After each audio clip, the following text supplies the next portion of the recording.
economic policy is the euro.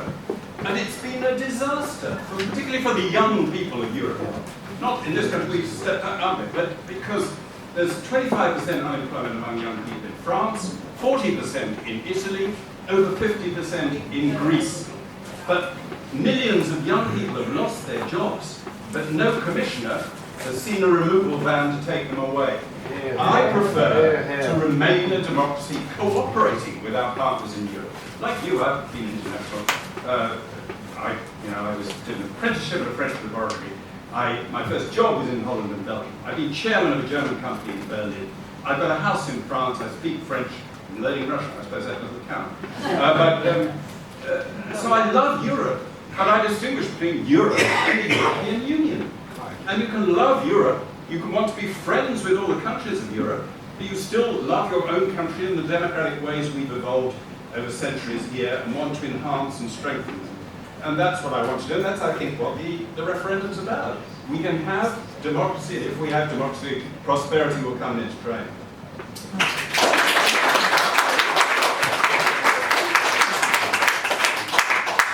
Okay, do you want to respond to Sheila or Anne? I'm not sure I heard, I'm not sure what stage I walked in, but I didn't catch it. Near the end. Apologies, we just voted in the House of Commons at 7 o'clock, so I've come through the building, come straight here. So, what about Sheila's point about how she voted? well, I just, if I may, can I just take it away from some of the stats that are being thrown around all the time and just go to facts and basic values, because I think we've gotten to the very basic values here. What sort of people are we? What sort of community and society do we want to be? Now, I live in British Camden up the road. I've got a 7-year-old boy and a 5-year-old girl. What I want for them more than anything is that they grow up in peace. That is my number one. Although we've got the EU now, it started life as the European Coal and Steel Community. Coal and steel were deliberately chosen because coal and steel were needed to make weapons. And so there was a pooling of resources that coming together in solidarity and cooperation, first and foremost to ensure peace. Now, I accept that one can overstate this argument. I'm not suggesting there's going to be World War III if we Brexit. Of course I'm not.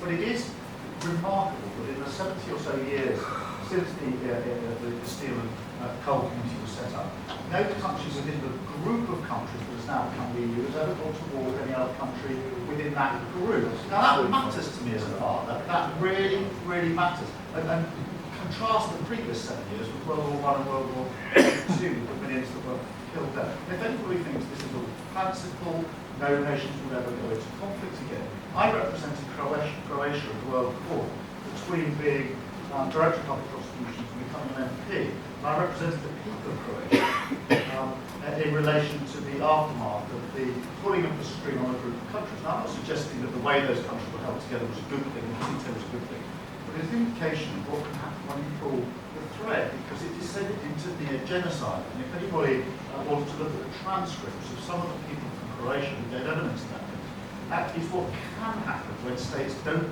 pool their resources and work together. Now, usually this is met with the argument, that's all NATO.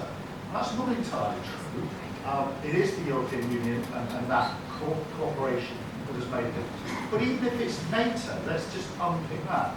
Because lots of people say, we want our country back. We want to make our own decision. We want our sovereignty.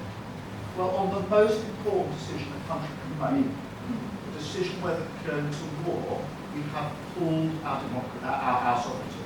We pulled it through the UN, because if you go to war now and breach the UN Charter, you can end up in the International Criminal Court, and we pulled it to NATO. So we have recognised that for really important matters that are of value to our society, we're prepared to pool our resources with other countries, and it has brought us peace and prosperity.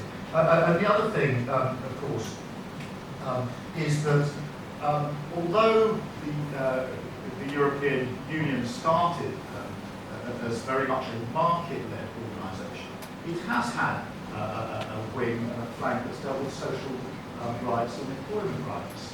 And there are very many rights which everybody in this room enjoys: maternity pay, holidays, not working too long, etc., which all the non-discrimination, which started in Europe and were adopted in this country because of Europe.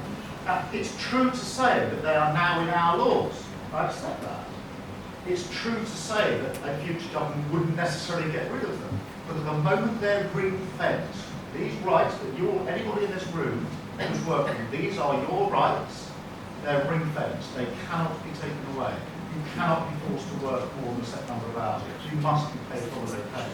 If we come out, the fence goes. All right? So whichever government is in power post-Brexit, when we're out, will decide whether you keep those rights. Now, what I've heard, Pretty Patel I heard, just 2-3 weeks ago, saying she wanted to halve the social employment. Think about that. Hands up, all the people in this room who want their working rights halved. That's not what this is. That is outrageous. She said halved. She gave the example of the working time directive as one of the directives she thought ought to go. This was the one big example she picked was directive for those that drive trucks and big vehicles not to be allowed to work such hours that they're a danger to themselves and to everybody, including my kids, obviously. And I'm not prepared to give that up. So, I mean, I'm not sure that answers the question, but let's get back to some real basics here about what we stand for. We're out of a country. I'm proud of solidarity and cooperation.